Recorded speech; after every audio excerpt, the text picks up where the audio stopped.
Eccoci insieme cari telespettatori, ben ritrovati e come ogni settimana abbiamo i nostri ospiti dello SPCGL, un tema particolarmente sentito, molto importante, anche la cui comprensione deve essere approfondita. Questo è uno dei capitoli che dedicheremo insieme ai nostri ospiti a questo tema, è quello relativo all'autonomia differenziata. Che cos'è, come si struttura, come si darà ad attuale dal punto di vista appunto del sindacato che si sta già muovendo, perché si parla anche di un referendum, insomma tante novità, tante cose da sentire bene. Vi presento i nostri interlocutori odierni e quindi ben arrivata Denise Casanova, segretaria generale Camera del Lavoro di Belluno, grazie di essere qui con noi, e Ugo Giollo, segretario regionale dello SPCGL con delega al welfare, ma non soltanto, a tante altre questioni e competenze.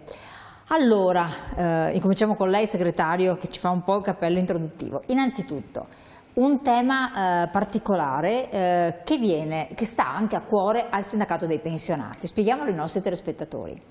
Beh, è un tema assolutamente importante, nel senso che in questi giorni è stata approvata dal Parlamento la legge che regolamenta la cosiddetta autonomia differenziata. Noi riteniamo, così entro direttamente nel merito, che questa legge sia una legge sbagliata, che non aiuta il nostro Paese, ma che in realtà non aiuta neanche il Veneto e non aiuta neanche chi vogliamo rappresentare. Io penso ai pensionati, ma penso ai lavoratori più complessivamente e poi proveremo anche a spiegarlo.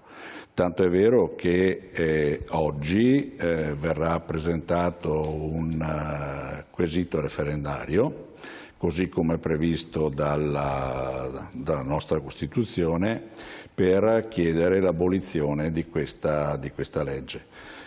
Non lo facciamo naturalmente noi solo come CGIL, c'è un grande fronte fatto da partiti, da movimenti, da organizzazioni sindacali, oltre al CGIL in questo caso ci sarà anche la UIL, costituzionalisti, economisti e via di seguito, che ritengono insomma che la declinazione che è stata data dal cosiddetto progetto Calderoli, poi diventata legge, dell'articolo 116 della Costituzione, sia uno strumento che assieme poi al premierato cambi radicalmente quella che è la nostra Repubblica e in particolare quanto previsto dalla Costituzione, e dall'altro però porti a 20 piccole patrie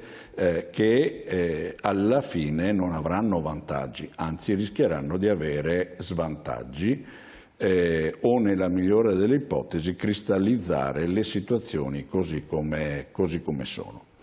E quindi da questo punto di vista crediamo che sia un errore questa legge e crediamo che tra l'altro il Veneto, che si sta proponendo come la regione leader da questo punto di vista, stia anche in qualche maniera nascondendo dietro questo tema le mancanze che invece già ci sono. Poi avremo modo di parlarne, è un campo che sta nelle mie deleghe, basti solo pensare al fatto di come la Regione del Veneto ha già un ruolo fondamentale sul tema della salute e della sanità, e se chiediamo insomma a tantissimi veneti ci diranno che negli ultimi 10-15 anni la qualità della salute e della sanità in Veneto non è di certo migliorata. Lo abbiamo visto, faccio un altro esempio, l'abbiamo visto durante la questione del Covid, della pandemia, come il fatto di avere 20 regioni che ognuna provava ad dare una propria impostazione al tema è diventato un problema oggettivo, ha allungato i tempi delle soluzioni. Le soluzioni sono state trovate quando, come Italia, abbiamo chiesto un maggior peso all'Europa quando l'Europa in quanto tale si è fatta carico di tutta la vicenda dei vaccini, di trovare i vaccini e via di seguito. E quindi, voglio dire, questa idea che c'è è secondo noi un'idea che peggiorerà materialmente le condizioni di chi vive anche in questi territori. Prima avevamo visto, poi faccio intervenire anche Denise, avevamo visto uno schema riassuntivo proprio per spiegare anche ai nostri telespettatori, eccolo qua, riforma del titolo quinto della Costituzione. Lo vuole illustrare ai non addetti ai lavori o lo volete, scegliete voi chi vuole farlo? Vai Ugo. Ma sì, questo è la riforma del titolo quinto della Costituzione che è stata fatta nel 2001. Sono stati cambiati alcuni articoli che avevamo proprio per dare dei maggiori poteri alle regioni rispetto a uno Stato che veniva considerato eccessivamente centralistico.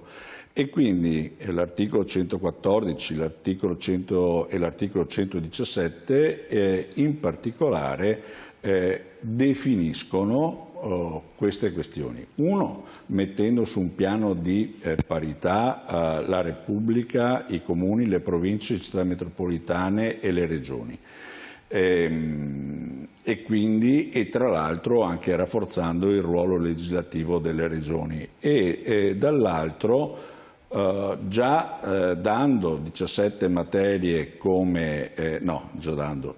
mantenendo allo Stato 17 materie esclusive e introducendo le cosiddette competenze concorrenti, cioè materie su cui potevano intervenire sia lo Stato che le regioni. Una delle questioni centrali da questo punto di vista, come stavo dicendo prima, è proprio la questione della salute e di quanto in realtà il potere delle regioni da questo punto di vista sia cresciuto in questi anni. Quindi una regione, per chi magari non se ne intende assolutamente, dove c'è una regione che sa gestire bene le risorse, riesce a destinare un quid interessante alla sanità, al sociale, tra l'altro, potrebbe andare meglio. Invece se una gestione non oculata oppure non fatta con i sacri crismi potrebbe danneggiare maggiormente la situazione dei cittadini. Però già adesso c'è un'autonomia dal punto di vista sanitario, no? C'è un'autonomia gestionale dal punto di vista sanitario ed è assolutamente evidente ed è uno dei problemi che abbiamo in realtà nel nostro Paese, perché tutte le regioni dovrebbero garantire i cosiddetti livelli essenziali di assistenza, così come dovrebbero garantire i LEPS, cioè i livelli essenziali delle prestazioni sociali. Vediamo quanto difficile questo sia. Allora, intervenire dicendo semplicemente ognuno si arrangi a casa sua, noi lo riteniamo sbagliato. Sul tema della sanità ci sono altri temi ben più rilevanti. Penso al finanziamento, abbiamo il finanziamento più basso d'Europa. Penso al personale, penso alle tecnologie, agli investimenti in tecnologie, penso a tutto il ruolo del tra virgolette, del privato che in alcune realtà sta dilatando evidentemente le differenze e sta dilatando anche le spese, perché guarda caso le regioni con la maggior presenza di privato sono quelle che spendono di più e danno meno qualità ai servizi. E adesso l'intervento, perché tra l'altro lei segue da vicino tutto il comparto anche dei lavoratori, di anche realtà molto interessanti, e rappresenta comunque un'area particolare del nostro territorio, indubbiamente. Ci sono due zone particolari nel Veneto, da una parte la zona di Belluno, dall'altra abbiamo quella di Rovigo, sono due peculiarità. Però hanno delle esigenze. Come la vedete? Perché certi così in astratto potrebbero dire, saranno contenti i bellunesi in generale. Ecco. Allora, un po' di fake news che io vorrei sfatare, un po' insomma di non verità che vengono raccontate. La prima, non tutto il Veneto, non tutti i veneti credono che questa sia una soluzione, Quando nel 2017 ci fu il referendum, il 57% della popolazione andò a votare, gli altri no, quindi insomma una maggioranza ma esigua. Ovviamente chi andò a votare votò sì, anche perché c'erano diversi quesiti referendari e solo uno fu ammesso al voto popolare. Seconda questione, io vengo appunto dalla montagna della provincia e poi insomma ho abitato tanti anni nelle terre alte, quindi al confine con 2 regioni a statuto autonomo, Trentino Alto Adige e il Friuli Venezia Giulia. E quello che si racconta è che noi diventeremo come il Trentino Alto Adige e il Friuli Venezia Giulia, e chi per anni ha vissuto di quella che io definisco una concorrenza sleale, sia i lavoratori sia le attività produttive, comprendo che possano pensare così, ma non sarà così purtroppo, perché in quel caso c'è sotto uno Stato e nel nostro caso noi diventeremo, come ha detto giustamente Ugo, 21 staterelli che non possono competere in un mondo globalizzato, soprattutto per esempio dal punto di vista del commercio, perché 2/3 del commercio del Veneto sono interni. Quindi se noi ci dividiamo e ci impoveriamo tutti un poco perché non siamo in grado di competere, non ci sarà un arricchimento. Io non credo neanche che si cristallizzeranno le differenze, cioè noi non rimarremo una regione più forte delle altre, più evoluta, con più vantaggi, perché rischiamo di perdere i vantaggi che abbiamo. E le faccio anche un altro esempio che attiene direttamente ai lavoratori. Se noi mettiamo mano, come sarà forse possibile fare, io mi auguro di no, a quelle che sono le politiche del lavoro e i contratti di lavoro. E se noi ci troveremo ad avere dei contratti di lavoro diversi da regione a regione, quindi qui in cui siamo più ricchi avremo dei lavoratori che manterranno, mettiamo ipotesi, il loro contratto nazionale, il loro salario di riferimento. Da altre parti d'Italia i salari si abbasseranno, diventeranno più bassi. Le imprese del Veneto, il capitale, il profitto dove si sposterà? Faranno la stessa scelta che è stata fatta anni fa quando si doveva scegliere fra Italia e Cina. Quindi noi rischiamo anche di perdere posti di lavoro, di avere mediamente dappertutto dei salari più bassi, perché poi ci sarà una sorta di rincorsa a pagare meno i lavoratori pur di avere il lavoro. Allora, certo che è uno scenario che tu dici ancora non c'è, ma io questa cosa ci devo pensare. Certo, però abbiamo visto che alla lunga ogni strategia furba, tra virgolette, ha presentato subito dopo, anche ormai nei tempi sempre più brevi, il risvolto della medaglia, immediatamente. Faccio l'esempio dei lavoratori. Va bene, paghi meno i lavoratori, dai un'instabilità lavorativa, cosa per cui adesso voi state combattendo con il referendum che dovrebbe essere, se è passato, quindi verrà fatto questo referendum sul lavoro. Cosa succede? Che i giovani automaticamente vanno all'estero, abbiamo dei flussi verso l'estero, non c'è più il problema, cioè adesso se tu vai in Sud Italia e senti le notizie in Sud Italia dicono fiumane di giovani che si trasferiscono al Nord Italia. Manca no, si trasferiranno forse a studiare, ma già, quelli del Nord Italia se ne vanno via.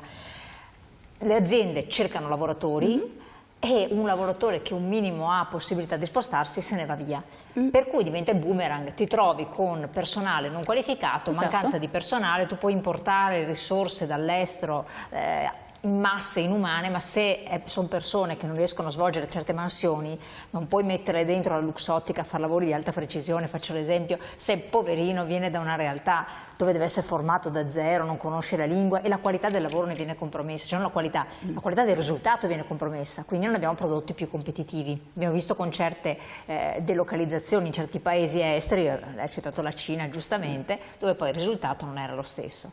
Quindi queste strategie furbe, tra virgolette, che potrebbero verificarsi, però io penso che un minimo di lungimiranza bisogna stare attenti, perché tu dopo, certo, paghi meno, ma non ce l'hai. Adesso qui già le aziende cercano lavoratori, non però intanto io, lavoratore, ho avuto il danno. Ma i contratti collettivi non restano a livello nazionale? No. Diventerebbero a livello regionale? Potrebbero essere, sì. Rientra tra le materie che abbiamo visto prima, quella del lavoro? Rientrano tra le materie, sì.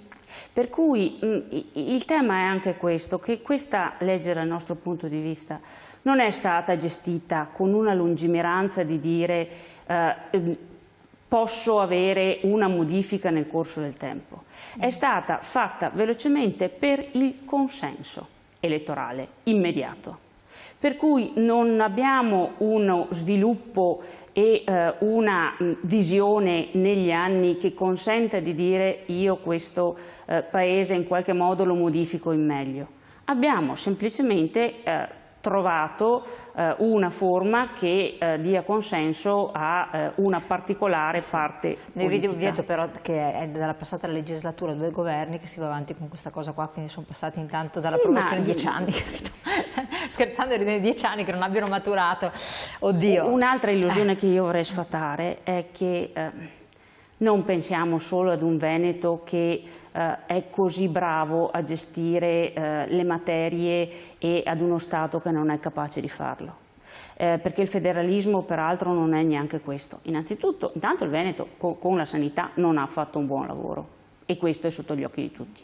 Non ha fatto un buon lavoro neanche con la salute e la sicurezza, visto che gli infortuni anche mortali in Veneto sono molto alti. No, questo è verissimo. Finisco certo. il tema. Quindi su queste questioni non ci siamo, cioè non è vero che qui abbiamo gestito le materie meglio che altrove.